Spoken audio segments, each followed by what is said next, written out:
Good evening and welcome to Hot Topics from the Soul. I'm your host, Dr. Valerie Parker-Hagan, and I'm so happy to be back with you again.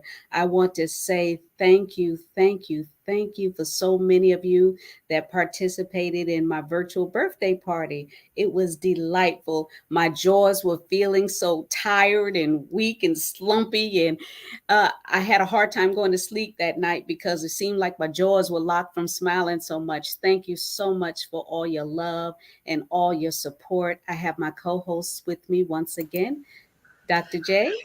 Well, good evening. And yes, what a virtual birthday bash it was last week. And we all are still celebrating, enjoying.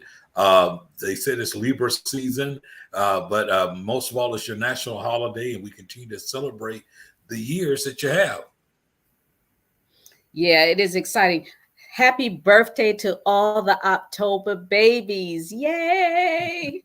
We're very special people. I have two sisters that was born in October, Sheila and Cindy. I have my niece, Victoria's, and it's just so many other, my cousin Jerry.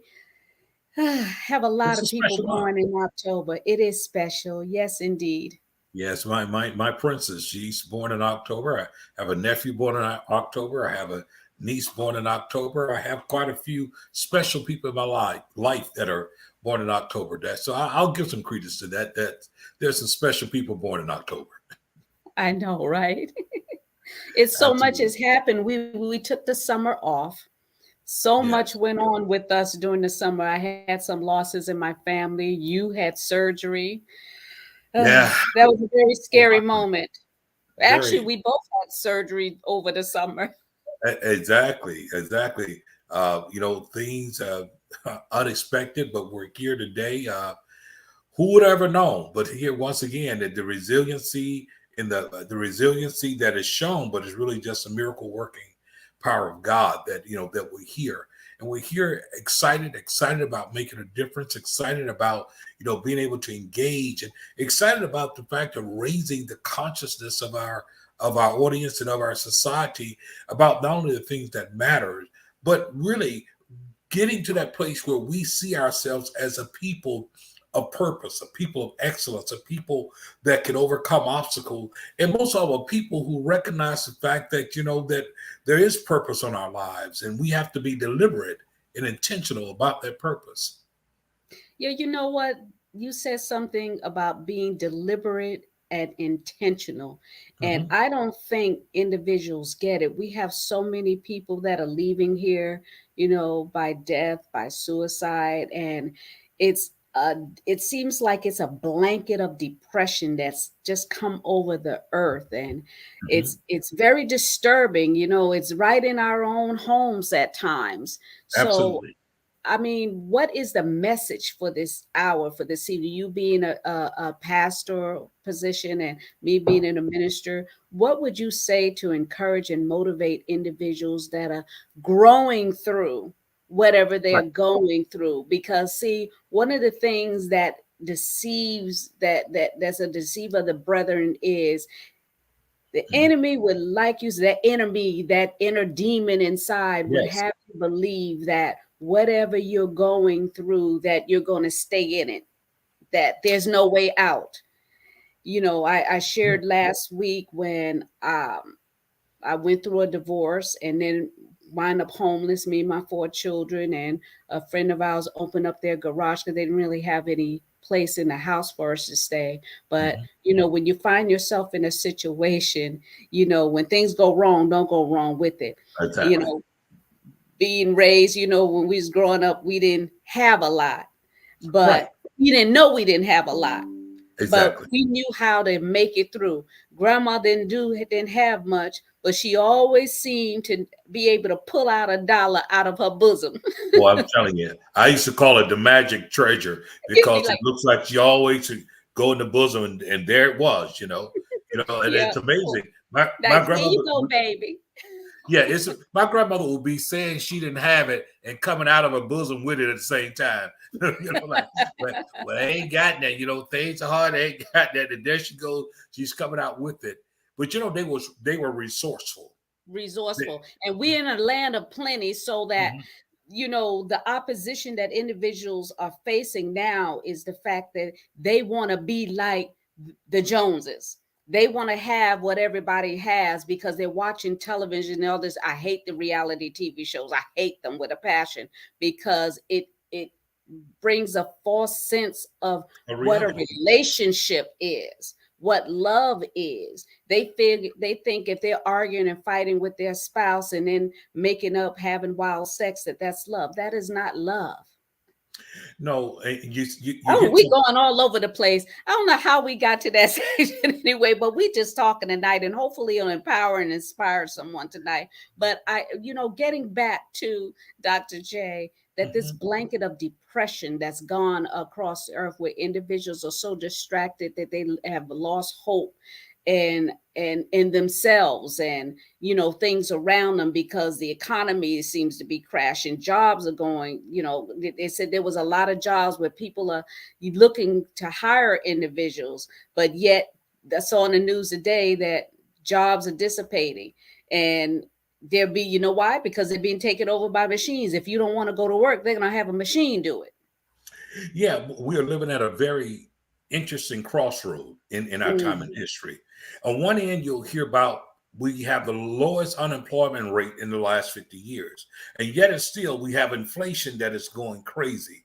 At the same time, people are dealing with the fact that where there may be jobs and people are not taking those jobs, and then those jobs are being taken over by, if you would, by machine. But even more so, what we're understanding now is that we live in a global society. I mean, most Very of us, global. most of us, if we have to call any place of business after 6 o'clock, 7 o'clock in the afternoon, we notice that when we get on the phone is somebody who sounds like this, how may I help you? And they're from a whole other side of the world. They're from Mhm. Asia, they're from other places, they're inside of it. And so I think the thing that when we deal with depression in this time, it is because we begin to focus on what isn't versus what is. Anytime we focus on what we're lacking more than on what we have, it is going to produce this sense of void because all we can see is what we're lacking. And if we only look at lack does not motivate us. Lack does not motivate us to want more. But when I look at what I have, and if I believe in the power of multiplication, then I look that I can increase what I have, because what I have a seed. I have something to start with. And if I can Mhm. start with that seed, if I can start by investing in something, in someone, I have an opportunity to increase. But we also live in a crossroad that blows the winds of always forecasting that there's something better. Exactly. You don't want to hear that there's something better when you're eating out of the garbage can. Hmm. You look at people like that, you almost get envious, you almost get upset, and I think that's what happens when we see reality shows that oftentimes is everything but reality. It Mm. paints this picture and it just stirs up, if Yeah, you they're would. getting paid to act a fool.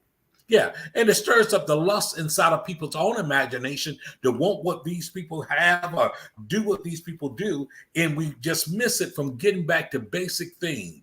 What is it that is the basic premises of what really makes us happy or bring us joy? Is it all those things that we see? Is that what the lie that has been told us, that we have to have those things in order to be happy? Going back to the example of our grandmothers and our foreparents, and think somehow or another they learned to be content. I often say that somehow or another they possessed something that we seemingly have lost. They Mhm. understood multiplication. They understood that Dad used to use a phrase called long-eyed. And the first time they ever used that phrase would be long-eyed. It made no sense to me. But what he was saying is that you wanted more. Your eyes was big for Big. something more than what you. And the first time I ever was punished for being long-eyed is that I love mashed potatoes, and I love also what we used to call iced potatoes. They would cut them up in chunks, and sometimes they would cook it with neck bones and all these things. And I was a little boy. I was no older than 5, and man, I just wanted more. I wanted more, and all I could do was I was whining, "Come on, I want more! I want more!" Problem was, I saw the pots on the stove, and the pots were the same. And I kept pointing toward it, what I wanted. And my dad said, "You keep wanting, you're gonna eat it all." But what he gave me was a pot full of butter beans. And I didn't want the butter beans. And so I started pouting, saying, no, I don't want that. I don't. He said, no, you're going to eat it. You're going to get it. And I will never forget. It's the reason I don't eat butter beans today, Mm, because he made me eat it all that was in the pan. And although that's not what I was asking for, his lesson to me was trying to say, stop trying to bite off and have more than what your portion that is due to you right now. And exactly. what I discovered is this: a You're lot of more than your eyes see, or something like that was the saying. exactly. But what I found out is this: is that sometimes we're not willing to be patient enough to watch things grow, to increase. No matter what you and I are going through right now, this is to that person who may feel depressed, that person who feel like they're stuck in a rut, that person who feel like life is just, is going at a snail's pace. There's nothing that you're going through right now is permanent. It's not permanent. Life is not designed to be permanent in that manner. The seasons aren't permanent. We feel right now that seasons are about to change. We've come out of summer. We're now entering into the fall. Why? The fall must come because the summer Gotta must yield come. itself. It must yield itself. And that's what the way we have to look at life. Life must yield itself. So it doesn't matter what we're going through. We have to put in our mind, it cannot last. This is not permanent. It did not come to stay. It only came to pass. It came to pass. And it came to pass. And if we can keep that in our mind, I don't care what we're going through. And that's why the other part of that is having a good cheering section. Someone Yes. who speaks life into you. Someone who continues to encourage you. A person who's not led by what they see, but rather by what they believe. See, if thou can believe, thou shalt see. If thou can believe. And most people, what happens, they stop believing. And when they stop believing, they find themselves in a situation where the voices of negativity wraps around them. And the only thing they can see is what they don't have, what they don't have. Well, I rebuke the spirit of lack. I come against lack. Yes, I'm not about to.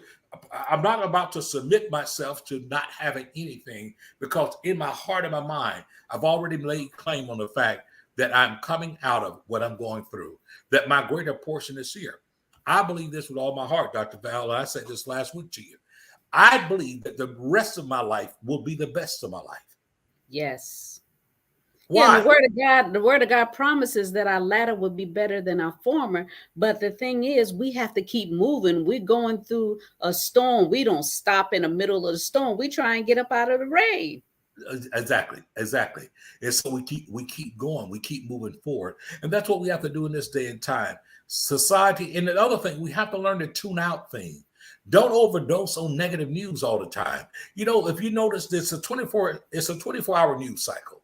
And if you watch it, it'll repeat the same things over and over again, till there's something more tragic that happens, something more tragic. And we keep going inside of that. Sometimes we have to quiet the voice and the noise of all the negativity and get back to the thing of where I believe. Because what they're forecasting are things that people who does not have a trust, they're forecasting things that people who does not have an anchor, they're forecasting those things. We have to back up and say, oh, no. That will not be my fate. That will not be my end. That's not my appointed end at all. No, I believe. And we have to be intentional about that. What I'm finding, that there are people who once loved God and believed God, Mm. they become weary in their well-doing. And then the second thing about it, they become so envious of what they see that they have been convinced that their believing God is out of style. It doesn't work anymore. And I refuse to get to that point, because I've come this far by faith. If I had to outline my life, logic could never explain it. Logic could never explain it. So I exist because there was something called faith, my belief, and my determination, because faith without works is dead. And I always say to people, faith doesn't make things easier, but it makes it possible. It makes it possible. And I shudder to think, if I would have given up. Anytime you go through a divorce, it is like you're burying someone, because that relationship is dead. The only difference between that divorce and a person literally dying is the fact that you see that corpse walking around. Yeah, You see exactly. them Right. getting married, you see them in other relationships, Absolutely. and so you still carry that weight of the separation because you still see that individual. And if you have children with them, you still Oh are wow. a part of that. That hurt and pain refreshes every time you see them. And like I said, and especially if you see them evolving into another relationship. When I went through the divorce and having 4 children. Matter of fact, it was told to me, who's going to want you when you got 4 kids? And Right. I carried that baggage with me that, because it was another chip at my self-esteem. Exactly. Nobody wants you. Ain't nobody want you. If I don't want you, nobody gonna want you. And so if I had have digested that completely into my spirit, because I believed the lie. Yeah. And a lot of times, what happens is individuals believe a lie that someone spews out into the atmosphere about them, but you have to condition your mind to be above what individuals say and know what you know within inside of you because of the fact that you have gifts, you have callings, you're beautiful, you're fearless, you're strong, you're intelligent. All these things are compiled into what makes you you. And then no one has that right to strip you and take that away from you. And that's one level of domestic violence, because we're going to talk about domestic violence, how 1 out of 4 women are victims of domestic violence and 1 out of 7 men. And every Mhm. 5 seconds, someone is killed as a result of domestic violence. And I would say every minute someone is a victim of domestic violence where they're Mhm. killed or abused because of the fact that if they're not physically killing you, they're killing you in your mind. They're killing your spirit. They're snatching you of your dreams.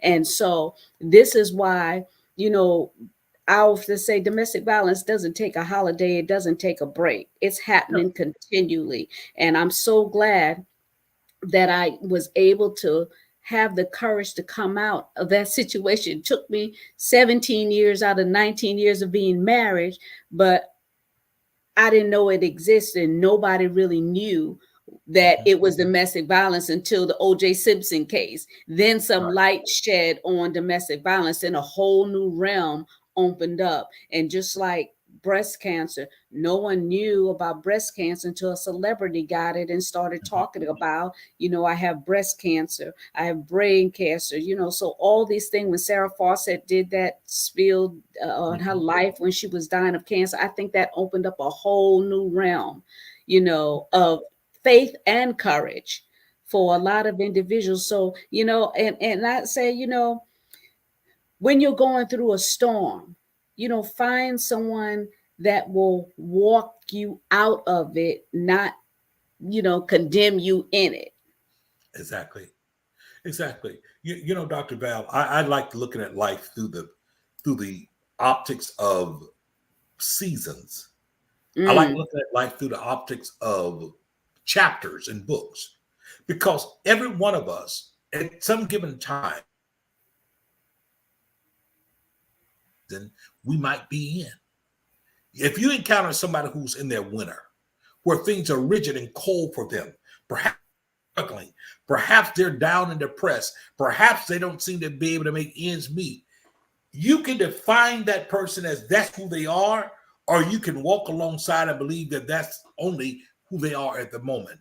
I love the phrase that I am not who I am, I'm only who I've become so far. Because the fact, as I continue to move forward, what happens, I'm developing like a caterpillar who will become a butterfly. I am going through my metamorphosis. The problem is that people get stuck in the metamorphosis process. They get mm, stuck. They stop going through that storm. They stop doing so. And what we understand that metamorphosis take place because of the fact there are some things that are moving that are operating inside of us. Consider this.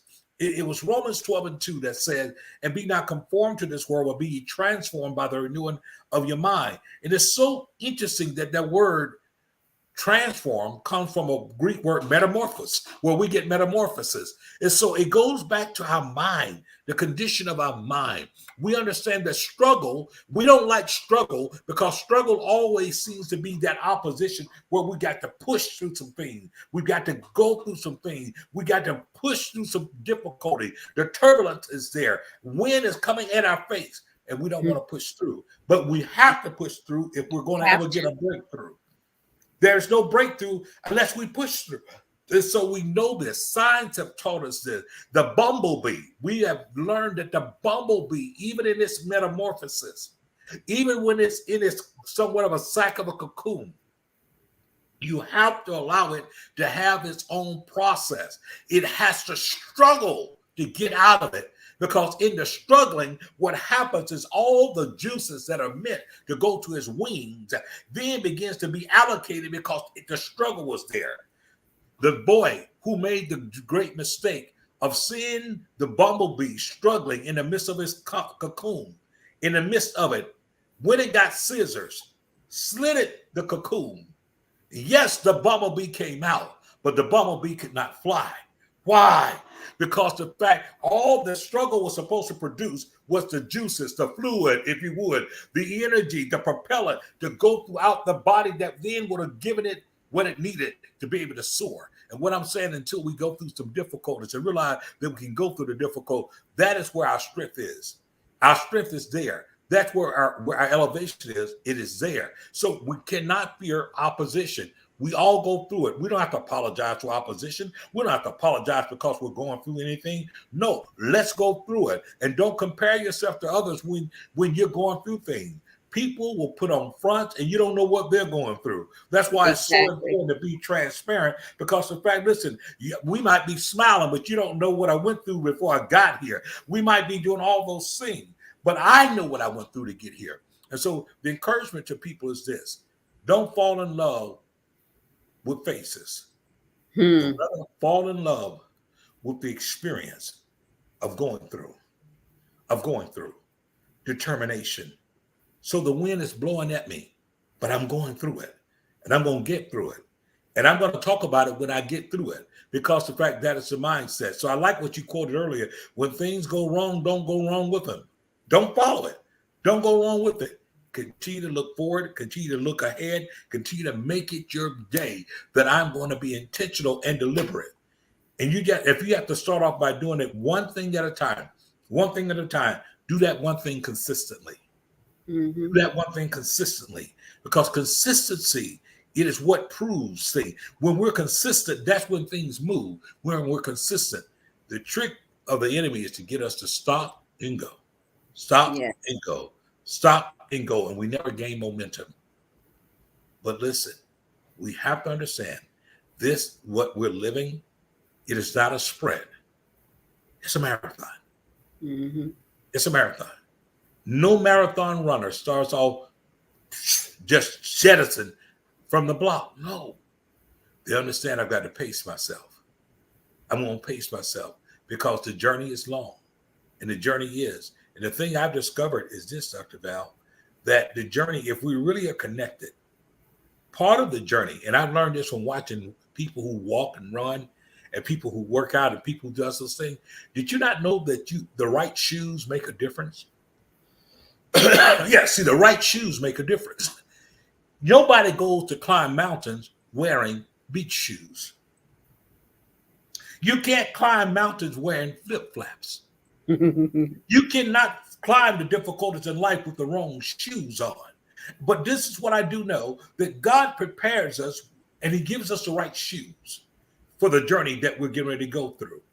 I didn't understand what those old saints were saying, because I was too caught up in the word. But they would say things like, "Traveling shoes, Lord. I got on my traveling shoes." Now, Hmm. that wasn't necessarily Air Jordans or Nikes and stuff like that. But what it was a symbolism of the fact that I'm equipped with the right thing. I'm ready to go. I'm ready for the long haul. And I think that's what we have to begin with the end in mind.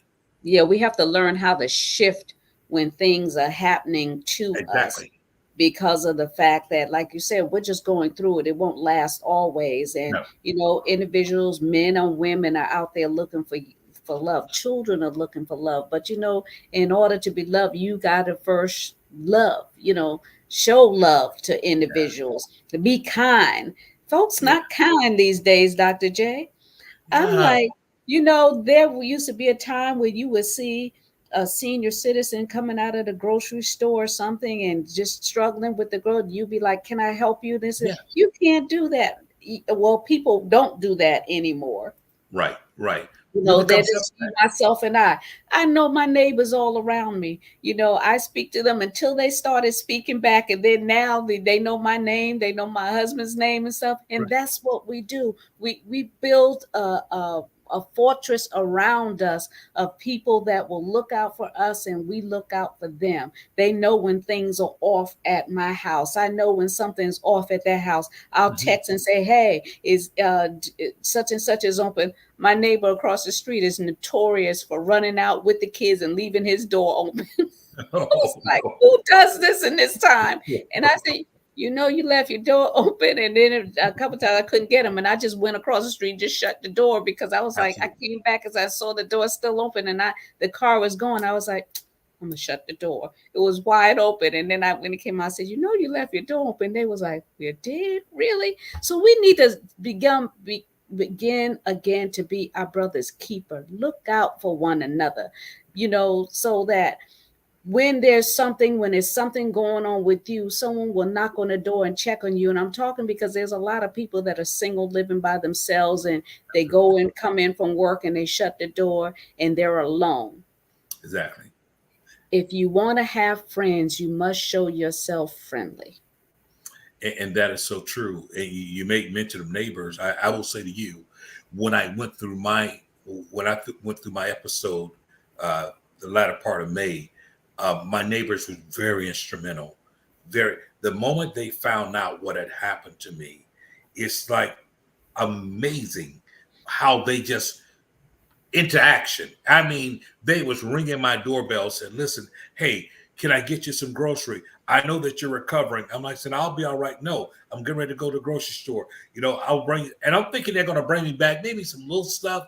Man, they came back to it. I said, "Where are you going with all that? I won't have any place to put it." And they were that way. They looked out for me. They checked on me. Are you okay?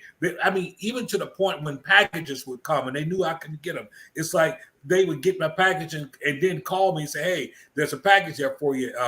If you woke, I'll come and bring it to you." I would say thank Mm-hmm. you, but that goes also from the aspect of the communication, showing oneself friendly. I'm not competing with them. They're not competing with me. We're Right. simply trying to live life, be good neighbors to one another, Be and good to one another. yeah, be Just good. you. This is what you call human kindness. Exactly. Exactly. State Farm should not be the only one saying like a good neighbor. State Farm is there. We ought to be saying like a good neighbor, we are good to one another. But when there's a spirit of competition, when we feel like I got to outdo you, I got to have a one up on you, it produces the spirit of strife. It produces to the point, even a sense of pride. That if you're going through something, you got too much pride to even ask your neighbor. If you're going through something, and some of my greatest memories of growing up as a little boy was actually seeing things happen like, the neighbors coming over saying, "Ali, you got some sugar?" and stuff like that. I got to borrow a cup of sugar. And said, "Yeah, Oh, you I borrow." remember Yeah, saying, and got they would any flour?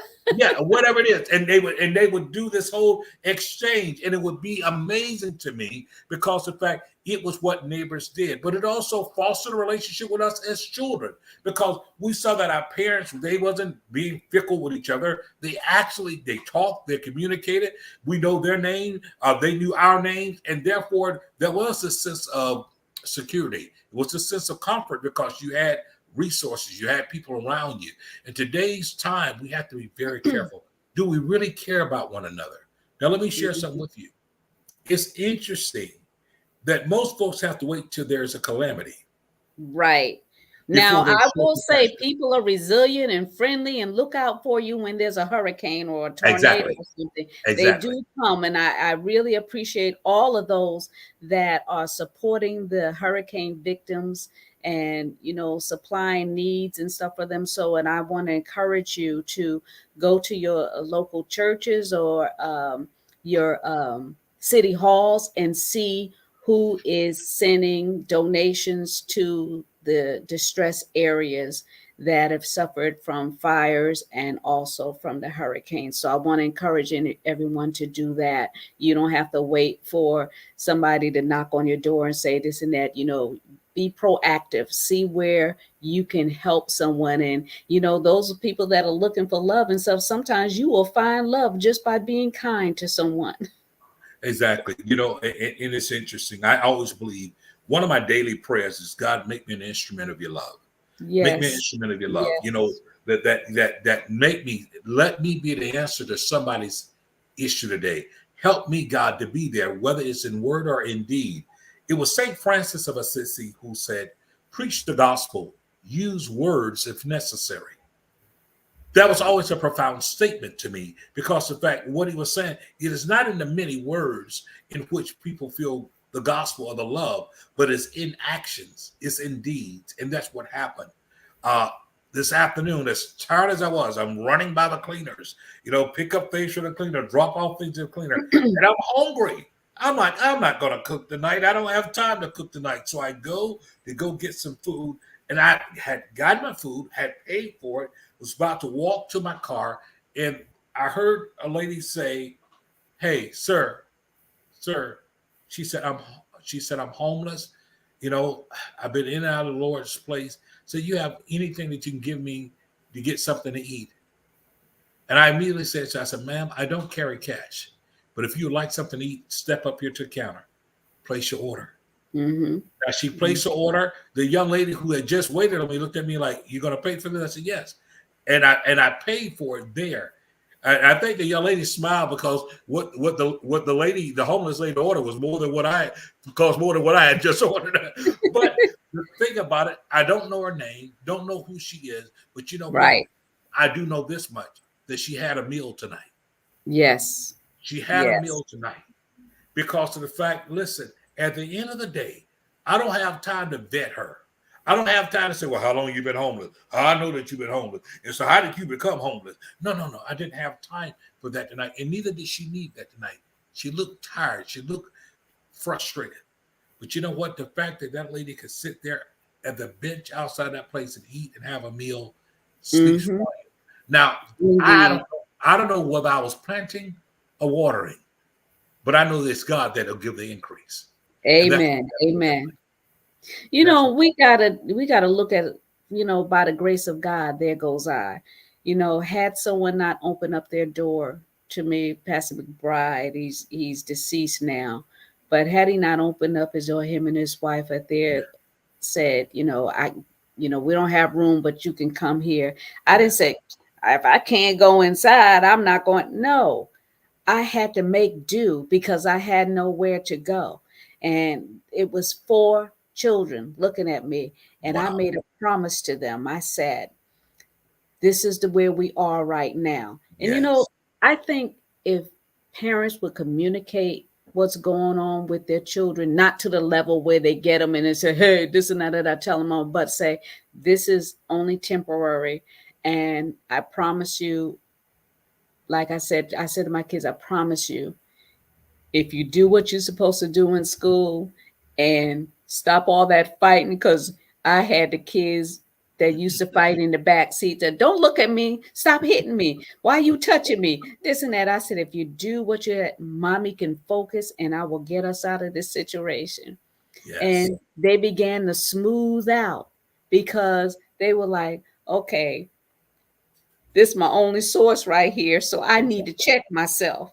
If if she says she gonna get us out of it, and if I can help by not getting on her nerves, I'm not gonna get on her nerves. So Absolutely. this is what I say. You have to communicate what's going on. No, baby, I can't buy you those Air Jordans. I can't buy you this $200 outfit. I can't spend $1,000 for a prom for you. We have bills, we have things going on. I think they would understand because of the communication, but there's so much peer pressure Yeah. going on, is so much. Children leave out of their homes and their parents don't know what's going on with them at school because they think about sometimes is, oh, I'm going to work, they're at school, I know where they are, but they don't know the battlefield that awaits them. there. The bullying that goes on in school, which is another form of domestic violence. Yes. Bullying is domestic violence. What is domestic violence? Anybody that takes you out of your normal existence and brutalize you mentally, physically, or spiritually is domestic violence. You're exactly right. I remember doing a couple of workshops dealing with the correlation between bullying and domestic violence. And I often would say that even a child who grows up in an abusive home, it is very easy for them to recognize the fact of how to get control. They use power and control tactics. They use that. It's the same thing when we start talking about peer pressure. People have persuasive tactics that they use in order to get someone else to do what they want them to do. And so we have to recognize inside of things with our children to be able to teach them to build their sense of worth, who they are. We live in a society where we start defining who we are by things that we possess. And that is where we turn left at because we're not what we possess. We are individuals that are purpose, that have life, even without things. So we live in a society that constantly become enamored with symbols, but Mm, oftentimes they lack substance. So if it's shine, make noise, think about it. We want everybody to see, look at me. But the mm-hmm. reality is the substance, the ability to grow, the substance, the ability to reproduce, the substance. And I think over a period of time, that's what we see the difference is. It's enduring. I admit the kids today face something that we never could have faced. The amount of peer pressure, think about it. Our peer pressure would happen because we went to school or there was somebody in the neighborhood that went. Now, in the event of social media, you could be in your own home being bullied cyber. Yes. Cyber. Yes. You're intimidated because folks are negatively coming at you because of things that you posted on Facebook. And then this whole system of our own self-worth. We define our significance by our popularity. And we have Mm, to understand our popularity doesn't make us significant. Not at all. So people go and they look, you see how many likes I got? See how many likes I got? As if likes symbolizes approval. mm-hmm. Likes and being approved are not necessarily the same thing. So we have to become comfortable in who we are. How do you do that? You got to speak life into yourself. You got to understand who you are. You got to look at life for what it very much is. Guess what? Am I any less valuable in life, my contribution in life? Because I don't drive this. I don't have this. I don't have that. Because I say this to you. It doesn't take but one yes in life, the right yes, Mm-hmm. that could turn everything around for you. Ooh, yes. The one I'm a right witness yes. to that. I'm a Yes, witness to that. Everybody's one step away from a major breakthrough. absolutely. A Absolutely. major breakthrough. When went through the divorce and went through being homeless, and I finally worked myself out and got me a little hoopty, got an apartment, Yep. a little condo area, and then wound up getting a better, closer job, Hmm. and then I met Les Brown. He was my major breakthrough. I Absolutely. I worked on that job and worked booking him because me being a pastor's wife and stuff, I was familiar with different churches. That's when TD Jakes was new on the scene, Carlton Yep. Pearson and all those Exactly. TBN. So I had all those contacts and stuff. And when I met him, you know, he said, if you help me get into the churches, I'll take your business to another level. And I said, well, I don't know what my business is right now. He says, what you doing now? You networking, you bringing people together. And I said, yeah, but I don't want to deal with the church stuff. And he's like, why not? I said, you don't want to deal with the church people. And he said, what do you mean? What do you mean, Valerie? Why wouldn't I want to deal with the church people? I said, because everybody that's in the church ain't Christian. He said, those are the people I need to reach. He said, a lot of times these people don't know their purpose. That's why they be mean, Valerie. I said, Exactly. well, all of them mean. Because I was like everybody, I just put them all in a basket. I didn't want to have to deal with no church folks again. He said, trust me, if you Wow. help me, I'll help you. So I began booking him and helping him get into churches. But guess what? One of the things I didn't know or realize was they're business owners that go to churches. Absolutely.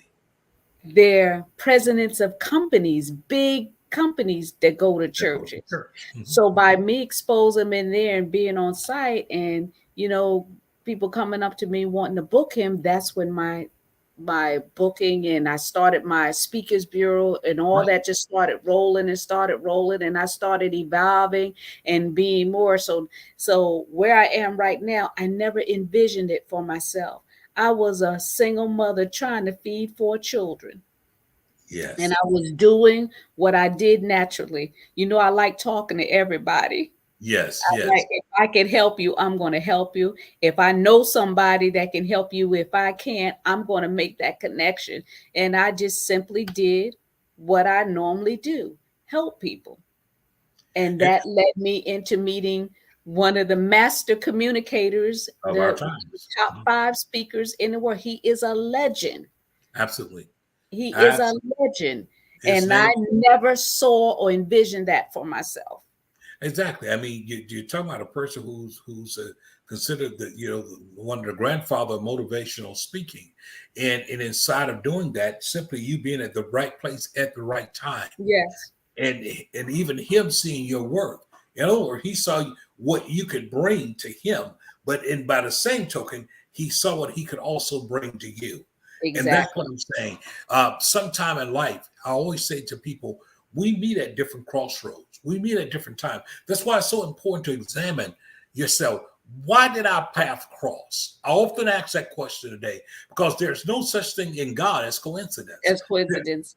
No, no, no. God is not a God of coincidence. He never comes to the conclusion and say, "Wow, I had no idea you would be here. Wow, boy, look at you, boy." Not never surprised. So he's not a God of coincidence. He's not a God of accident. You didn't accidentally bump into this person accidentally, but God is a God of providence. And even Hmm. through sometimes the things that we go through his providential wisdom, he brings us into the right place.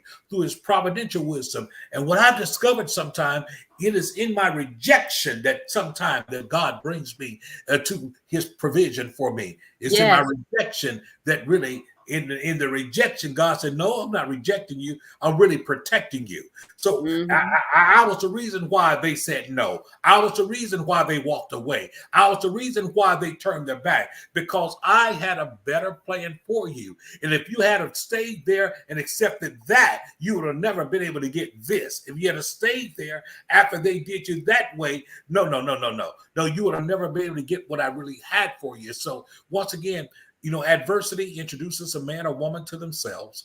And when we Hmm. go through things, we have to understand once again, me going through something is only God building a capacity inside of me to be able to handle what he has for me. If we're not ready to handle what God wants and what God wants to do inside of us, then we will forfeit what we have. We will forfeit it. And I believe Yeah. this. It's the old model of the insurance agency or the funeral home.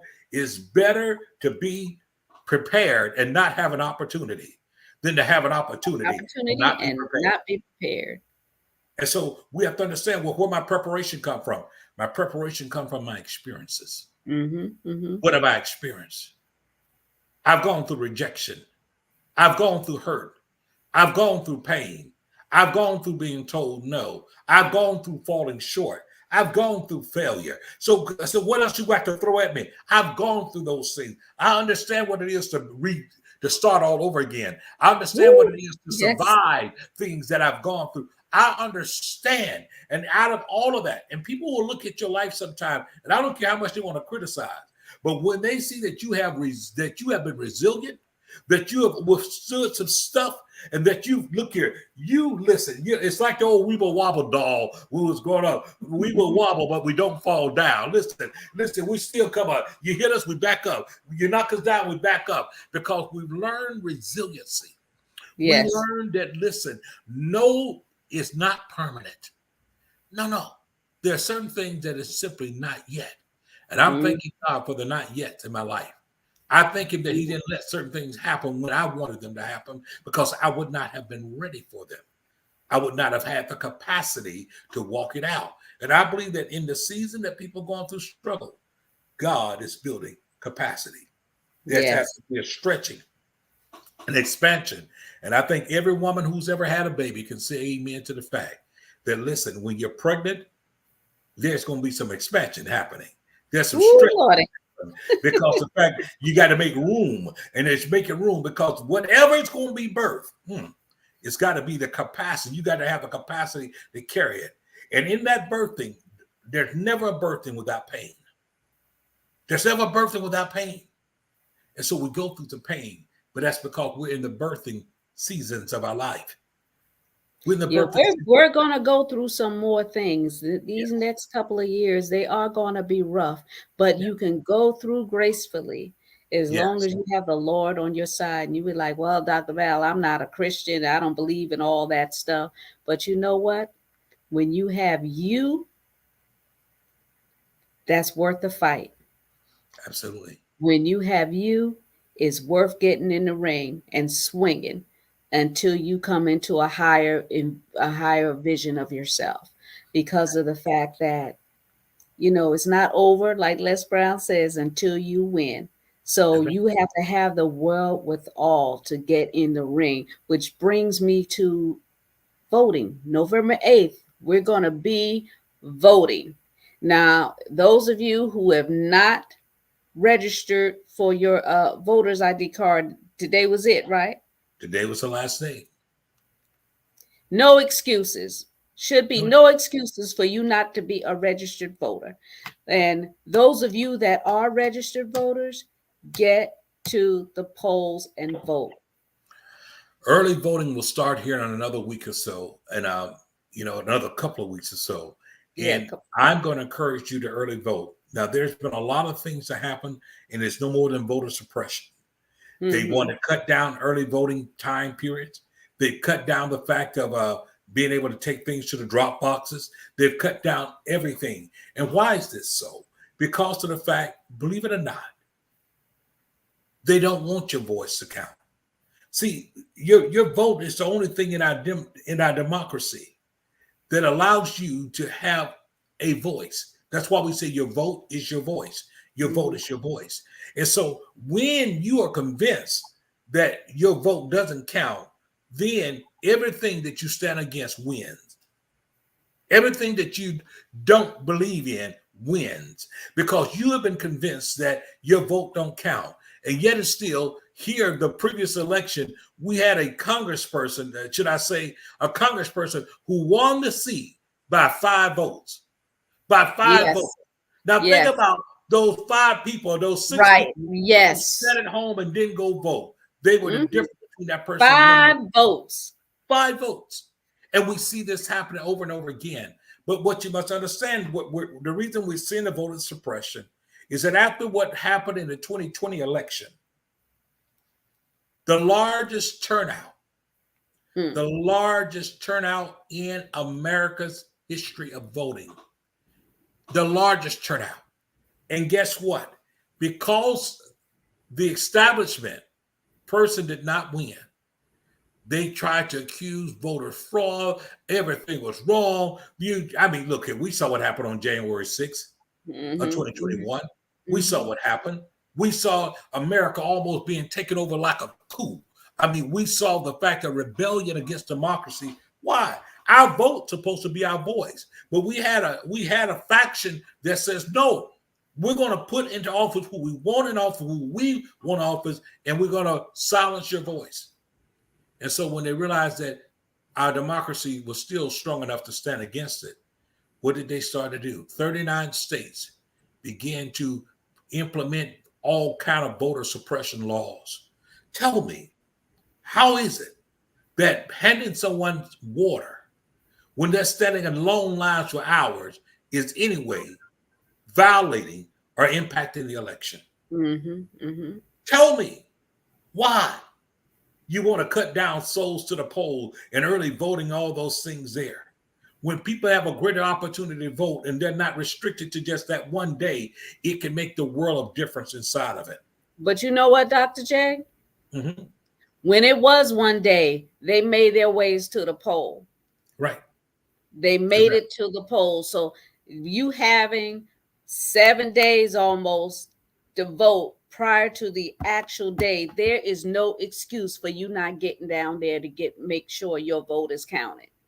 Absolutely. Absolutely.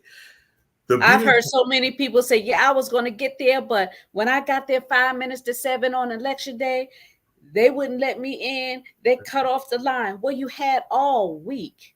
Yes. And some of you have the day off and won't go until the 11th hour.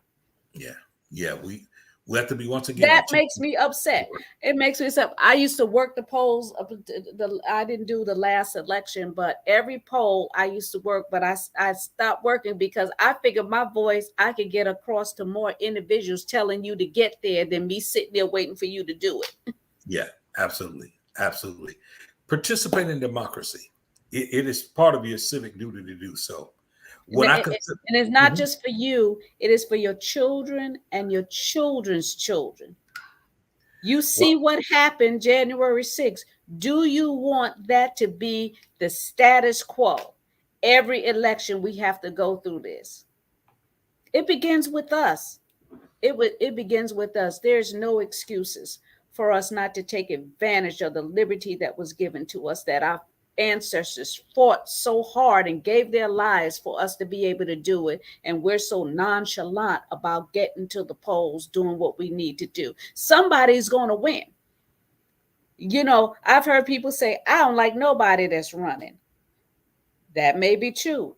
I don't like half the people that's running, but somebody's going to win. absolutely. Somebody's going to win. And yes, I have voted across, you know, the Party lines. lines. Right. I have done that. Absolutely. Somebody's going to win. Yep. But I'm voting for those individuals that is going to benefit to make our quality of life better, and those that are serving the people. And it's so distracting because we have people that are in offices only care about one nationality Hmm. when we should be caring about all the people.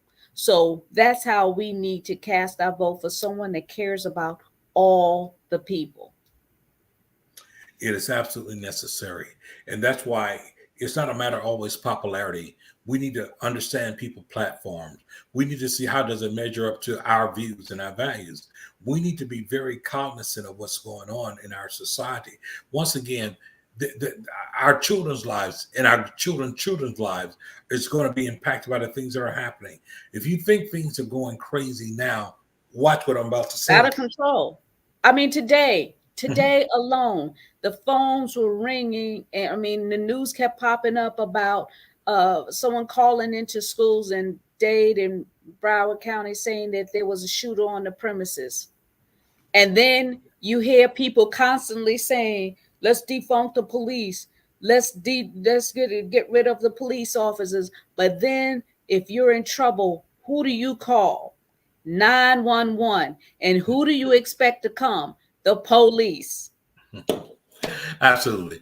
Well, So I we always gotta call. we gotta be clear on what it is we want and what it is we're voting on, what it is we're standing for, because of the fact that if you're saying, okay, we don't want no police, and not all police individuals are bad. Not all of them. I have family members that are law enforcement officers. Absolutely. They are not all bad, but they are individual in people like me. I could be a police officer. You could be a police officer. Absolutely. And you want to be able to ride down the street and help serve the community without somebody trying to shoot or kill you and keep you from getting to your family at night.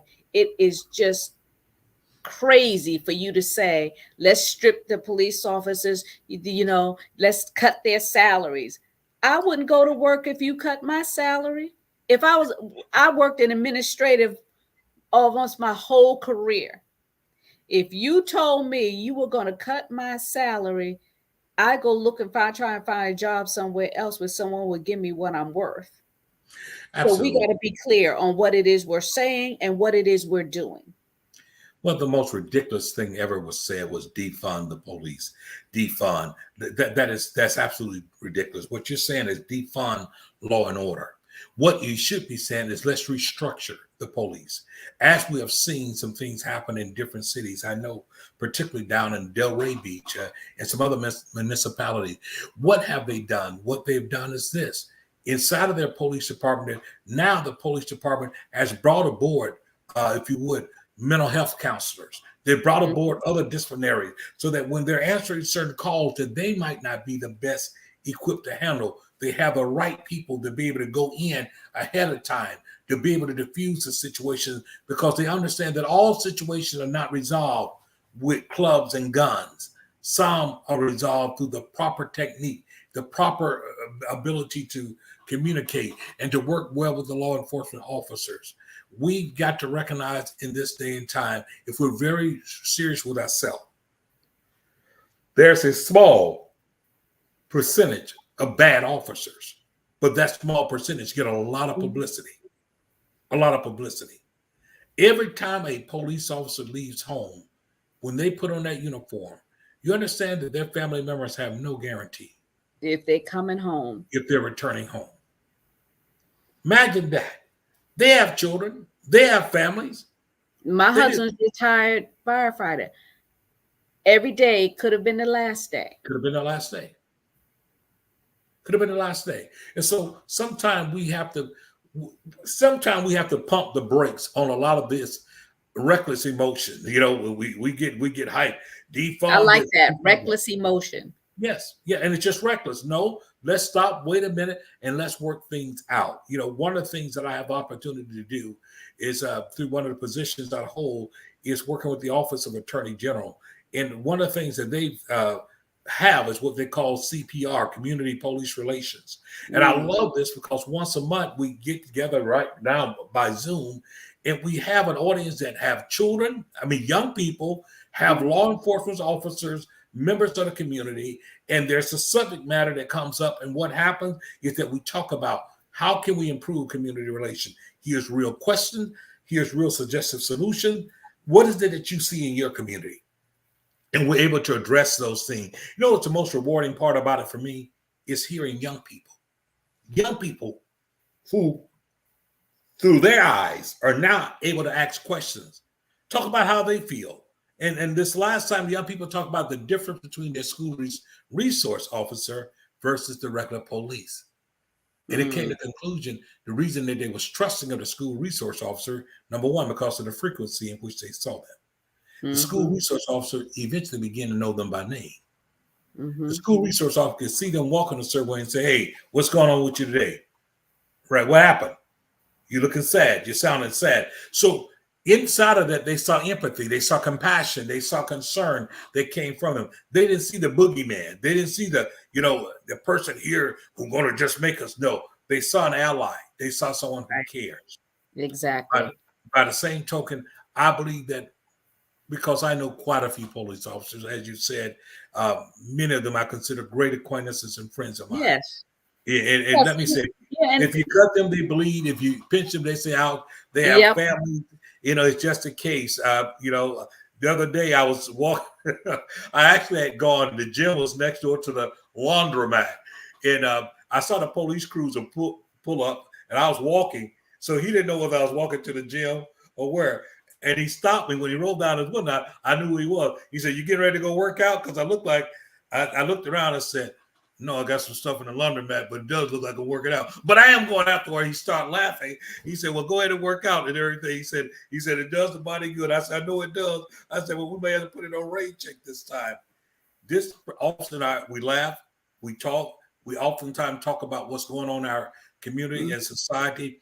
And what I do know is that they genuinely care. They care about people.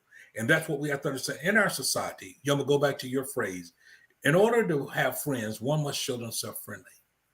Now, we're Absolutely. always going to be anti this and always so angry. How do we expect for anyone to meet us halfway? We've got to do better. Yeah. So Dr. J, we're out of time. but I what we're see. going to continue next week. And those of you that are listening, that are friends to the show, that are running for an office, we'd like to hear from you. Survivors of domestic violence, of cancer, inbox us. I can be emailed at soultopics@gmail.com, soultopics@gmail.com. And Dr. J's Man of Purpose 2000. 2000 at Gmail, Man of Purpose 2000 at Gmail, because we want to hear from you. We're here because you're here. So we like serving the community. And one of the things I want to say before we close is know who is in your community.